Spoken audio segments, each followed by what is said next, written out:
Okay, well, it finally happened. Out of the hundreds of components, receivers, CD players, tape decks, other devices that I own, I finally have an item that has gone bad on me in my possession. This is the JVC RX-905V. This is a top-of-the-line receiver from around 1991, 1992. I purchased this new when I was younger, and it was in $700 or $800 from Crutchfield. It was used full-time and taken out of service in around 2003. I've used it occasionally, and I powered it on now after about a 14-month hiatus in storage, and everything's working except it's not passing any audio, and the spectrum analyzer is just flat. Well, when it's native and I don't adjust the frequency, it's flat with some curves here, and it's just not passing audio no matter what I do. I've messed with this. There are no jumpers in back. Also, if I turn the speakers on, I get a really high-pitched noise when I adjust the volume. So what that's telling me is that there's something in the audio circuit that's not working right, and I would suppose it's a bad capacitor. All the relays, the Dolby Pro Logic circuit, the on-screen CSRP, all this stuff seems to be working. So I'm going to have to spend some time figuring out how to unlayer this thing. This is not going to be an easy one at all, and I guarantee you it's not going to be an easy one for myself, because this thing has layered circuit boards with flat cables and also miniature parts, as I recall. So I don't know yet what we're going to do quite yet, but it is inoperative, and I've unplugged it, plugged it in. There is something up with the audio circuit. So let's go ahead, and I'll be back when I come back with next steps. Okay, I'm going to walk you through my thought process as to what I should be troubleshooting. This might be a long segment. So first of all, I don't believe it's the volume circuit, because the volume in the mute changes the display on the VFD, and there's like an ultrasonic clicking noise in the speakers when the volume is increased. Volume is also after the preamp EQ and the spectrum analyzer, so I don't think it's the volume circuit. It's definitely not the amplifier, because the amp relay is activating and there is a slight background hiss. It's also getting warm. Okay, spectrum analyzer. Well, the spectrum analyzer is like showing a flat signal kind of in the middle. It's reacting to input changes, and I would think the spectrum analyzer would be in parallel to the audio going to the amplifier, so I can't see the spectrum analyzer actually being the problem. I'm also ruling out the surround sound and the Dolby Pro Logic boards, because the relays click on and off, and then the VFD is behaving normally. Plus, this would be layered on sound. I don't think this would be prohibiting anything from moving. It would be okay. Tuner's receiving stereo stations, and that wouldn't have anything to do with this. The VFD and the physical buttons are all working fine, and so is the standby power circuit. Here is what I think could be the issues. The equalizer circuit, I have it as a maybe, because perhaps the equalizer is not passing audio. That would then indicate why the spectrum analyzer doesn't have anything and why there's no audio going to the amp. So I'm going to determine the location of the EQ circuit, start checking voltage and things like that. Power supply in general. Maybe there's a rail of power that's not present, which is feeding something. If there isn't a power rail, I would think more items would not be working. So perhaps a power rail that's feeding whatever circuit is bad is just bad. So I need to check voltage outputs from the power supply. Input switching circuit. This does not have physical buttons, but it's electronic. Perhaps that circuit, which switches audio or inputs is not passing audio. So I'll have to take a look at that. I think that's a maybe. My feeling of what is most likely is going to be the preamp, okay? So wherever the preamp is located specifically, I would think that that would be feeding the spectrum analyzer as well as the amp. And if no audio is being passed, nothing's going to go to the spectrum analyzer. So to me, it seems like it's stuck at the preamp stage. So I'll be looking at voltages there. So I have a couple things I can chase down. As I've already looked for bad capacitors and obvious things, now I need to get into more details on those cards. Got to take them out again. But anyways, that is kind of the logic and my thought here as to next steps. Okay, I took the top of the RX-905 off, and just as I expected, we have a number of layered circuit boards. I would consider this to have reasonable hours because I used this for a number of years. I mean, this thing really got a lot of use in the 1990s. Looks like this is the amplifier back here and the power supply. I don't know what all these are yet. I see some glue. I don't know if it's necessarily conductive, but the typical glue marks. Tuner. Here's part of the power supply. That's probably the standby power supply.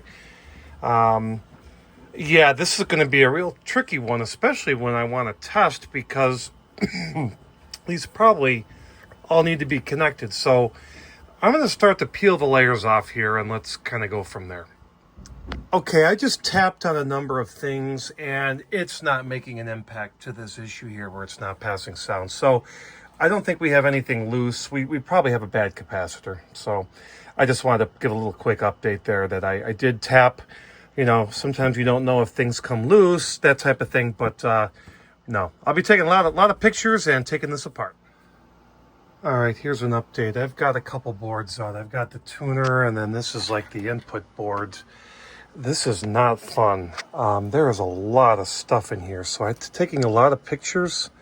So far, I don't see any bad capacitors, but how the hell do you troubleshoot something like this without being able to get anything when it's hooked up? So anyways, I'll be back.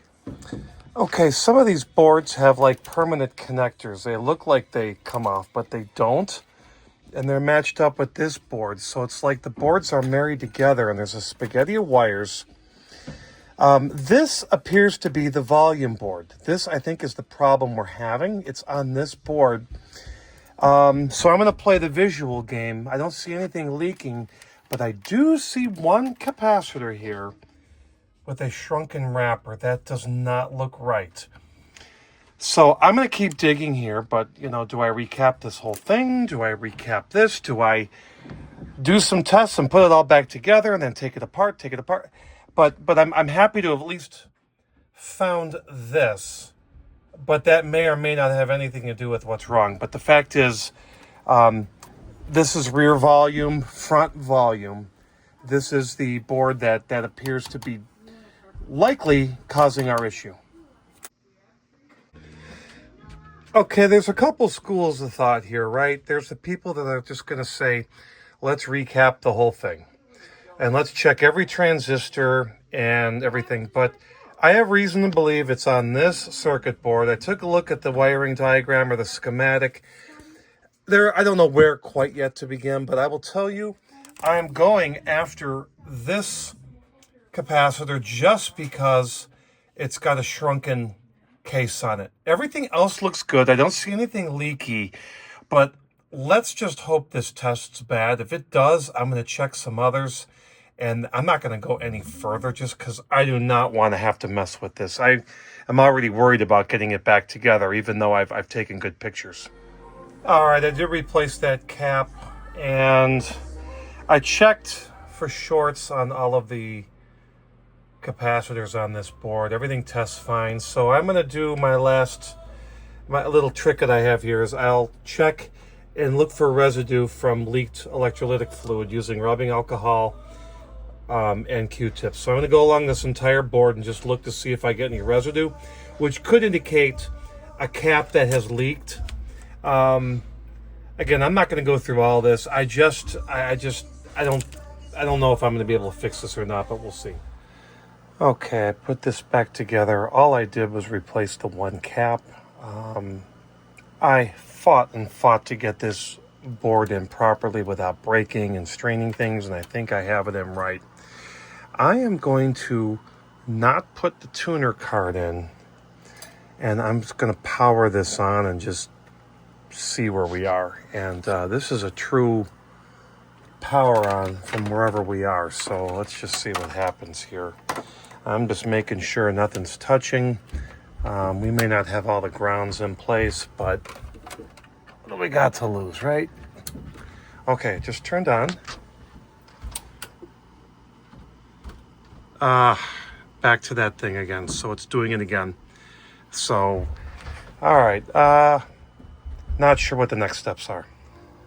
Took the bottom off, and we've got a problem here. Something leaked. Something leaked. I don't quite know what this is. There's something hot there. I just cleaned with a Q-tip and rubbing alcohol a bunch of electrolytic fluid from a capacitor. So all the stuff I undid and put back together probably has to come undone again. There's something here that's not right. Before I do any of this, I'm gonna look at the service manual and see what this board does. I thought this was just the super VGA board, but there's a hell of a lot more to it. And there's some hot power regular transistors here. So let's take a look at the service manual and we'll go from there. Okay, here's a view from inside. I'm gonna replace all these capacitors right here, at least the 4.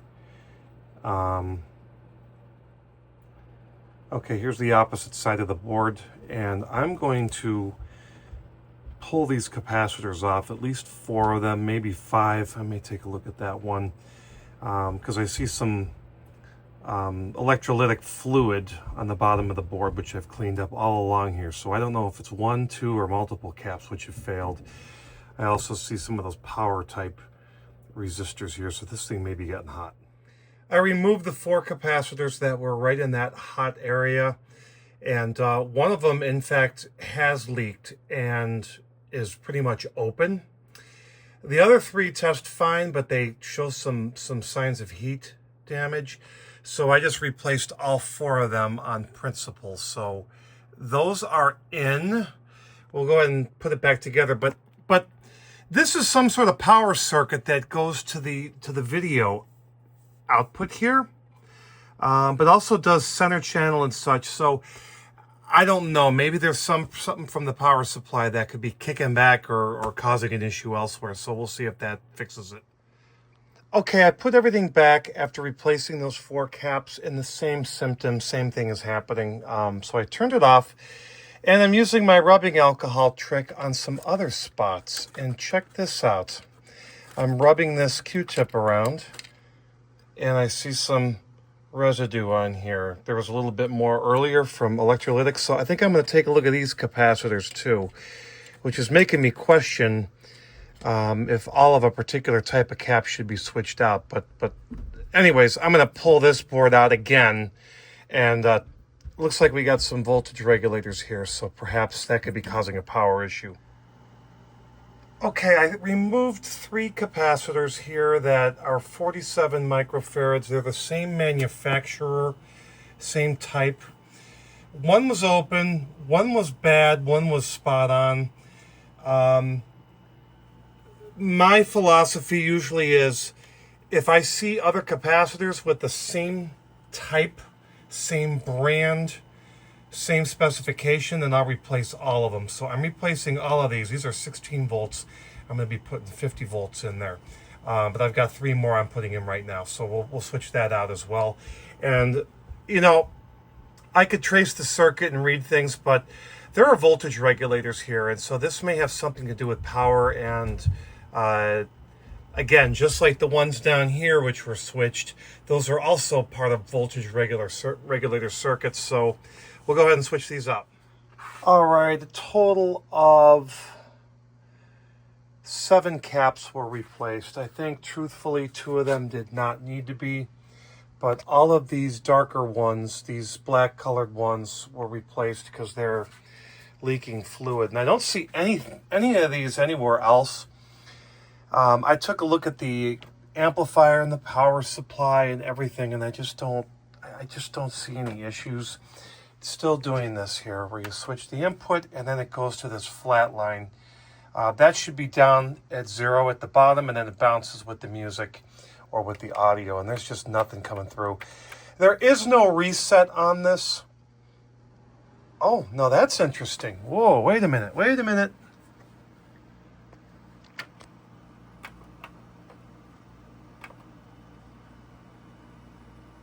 Could this be working? Oh my gosh. Oh, okay. All right, something's changed because that went down flat. I'm gonna leave this on. That's strange. I don't know what happened there. Hold on. I want to see if I can get it to do that again. All right. Anyways, I'm going to have to look into this and think about it. I'm also looking to see if there's some sort of a master reset. It is saving the frequency and the presets and such, but there is no reset button and there's no procedure in the service manual, but maybe there's a way I can manually short something or start fresh. What I'm really trying to figure out is why the heck that went flat. I'm going to have to watch the video again and see what happens. Nope, must have just been a mistake. I don't know. I'm starting to think there's a logic problem, like just with the processor on this, and it just needs a reset. But I did actually check. The pre-outs are dead. And the tuner is tuning everything in, so I don't think there's a bad power rail anywhere. And I know the way I do stuff is maybe a little bit unorthodox, but trust me, I've fixed dozens of receivers before, and this is just how I roll. I go through, I look for the obvious. I'm going to be studying the schematic and the wiring diagrams and the boards, but right now it's put back together, and I just can't figure out what's causing this issue. Also, I took the faceplate off earlier and took a look behind there. The only caps there are the ones that go to the tube, but I just figured maybe there was something. I can't find anything wrong anywhere at this point visually, so I'm going to think about this a little bit. Okay, I left this on overnight for a good 14, 16 hours, no change. So it got a nice burn in, nothing else has popped. And I spent 2 nights on my iPad going through schematic diagrams, and I'm going to tell you what I figured out and what I believe is the issue. First of all, there's a pre-out button here. That button, historically, when I'd press it, it engaged a relay. What this does is there's a physical relay that changes from the fronts to the rears as a pre-out. This always had a click. It does not have a click. So I went into the wiring diagrams and found out that there's a 15-volt rail that goes to that relay. I have not checked the voltage yet, but I went through and I looked at all of the wiring diagrams and found out that there's a power supply board that supplies a 16-volt rail. I'm going to say 15, 16, depending where you look on the diagram. It's like 15.4, but let's just call it a 15, 16-volt rail. It goes everything to the volume, actual volume controls, like the actual circuits. It also goes to the switching circuits for the inputs and other audio parts of the receiver. It does not go to the amplifier. It does not go to the tuner. It does not go to the things that seem to be working right. That said, I've discovered the actual board I'm going to be going after, which is the originator of that plus 16 volt. There's a couple transistors I'm going to check. I'm going to check all the diodes and everything else. And nicely, that board is right here. So I'm going to take that off. I'm going to check the voltage regulators, the transistors, everything on here. But if I'm lucky, there's a 16, 15 volt positive that's not working, which is then propagating throughout the whole system, which could be the source of all my problems. So I'm going to take this off and we'll do some tests with a voltmeter diode checker. That is the connector right there, which goes into one of the boards. I unplugged it, which maps to this guy right here. And there are voltages that are off right now. In fact, they're way off. I have to look into this and double check it. Interestingly enough, ever since powering down that whole segment, which goes to a lot of places, now it's staying flat where it should be. Obviously, we don't have any volume, but the spectrum analyzer is not showing this flat, like in the middle type indication. So what that's telling me is there may be a voltage problem. The fact that this went away when I unplugged the power to it is confirming, and then just the initial look showed the voltages are off. So I'm going to check this again, and I'm going to write down the actual values. But from what I can see, I have a feeling something is shorted here. Okay, good news. I'm getting close. So I measured the voltages from the power supply. It's under no load or under minimal load, at least from this particular output. And the ground is plus 7.5 volts, which tells me something is shorted. The plus 16 is at plus 6.6. The negative 16 is at negative 7.8. So there's something wrong here. The plus 5 is plus 5.8, so it's a little hot, but that's okay. And then the plus 15 is plus 14.2, which is okay, and the ground is ground. So right here, my theory of this plus 16 volt rail being bad is in fact bad. The ground is bad, and so is the negative. So that is propagating throughout all of the preamp, equalizer, volume adjustment, and input circuits. Not the tuner, not the amp, not the standby circuit, not the VFD. It's off right now. So I just got to go through this board and check everything. I may just simply upgrade everything. I don't know. But it looks like we're coming close to the end, provided nothing got damaged downstream, which I highly doubt that at this point. All right, this has turned out to be a real mess. Now, there's some solder flux and some other stuff that has to be cleaned up here. But a lot of these solder pads were cracked. There's electrolytic fluid all over here, and I keep cleaning it off. And then this is flux that's on here right now. So I'm just going through and soldering and touching things up. I'm going to have to put some jumpers between a couple spots because the pads are bad. I did replace the two bad capacitors. So far, everything else tests out fine, like in terms of voltage regulators. And then these are the old ones. Probably can't really see it in the video here, but there you go. You'll see how it's leaking. The other one is just like it. So my plan of action is to go ahead and fix this up, put some wire bridges here and there, clean this up, check the diodes and the voltage regulators again. I'm going to see if we fix it. If so, I'm going to go back, and before I put everything back together, I'm going to see if there's any more of these 100 microfarad Elnas. And I do remember seeing a couple. I have replaced two already because there were some 47 microfarad ones and there were a couple 100s which didn't look right. I think there's a couple more on the boards in there, so I'll get those replaced later. Okay, I've spent the last hour adding manual jumpers between spots because there's so much pitting in the circuit board traces, and I want to make sure that there's good continuity. So these are really just supplemental because none of them were broken, but they were in bad shape. I also ended up replacing two zener diodes. One was bad. There was a 16 volt one that was bad, and the other one, which was another 16 volt, I replaced it. I'm going to leave the rest alone, but it really begs a question. the shape that this was in, and I had used this receiver like 14 months ago, and I'd used it many times, makes me wonder if it was the zener diode that was bad all along, coupled with the bad capacitors. Maybe the capacitors were dead and just not cleaning the power, and the system may have been working, but that zener may have been the one that actually was the straw that broke the camel's back.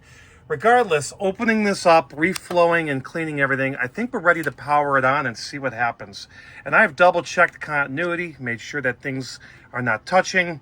So we're ready to put this back in and try it. Okay, we're going to do a first true power-up.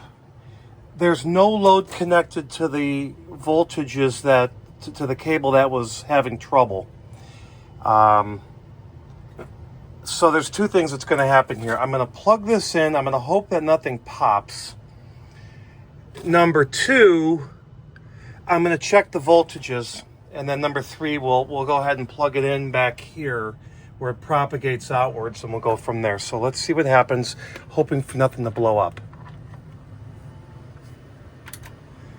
All right, that's a good sign.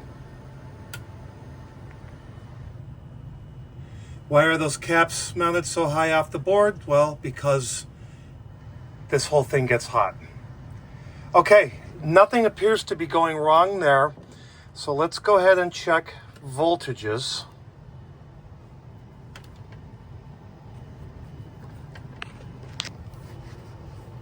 I'll be right back. Okay, here we go. This should be ground. -1 volt, close enough. This should be 15 volts. It's 14.66. This should be -15. -15 it is. This should be 5 volts. 5.8. It was hot. It was hot before. And then this should be +15. 14.2. That's how it was before. And the last one's ground. So we are now matched up to what this should be putting out. Interesting, it says 5.8 plus 5 and then 14 for 15. So actually it's pretty much dead on. Okay, let me turn this off and let's go ahead and power it back on. Okay, I have the power connector back in. And let's see what we get. All right, this should stay at the bottom, that line. It should not go to the middle. It's not. We should be able to get FM in here.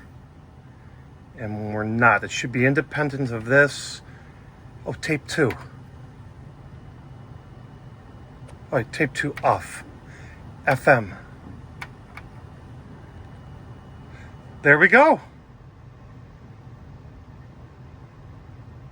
That's what I was expecting. That looks like it's working. Let me hook up a speaker and we'll try it. We're getting sound.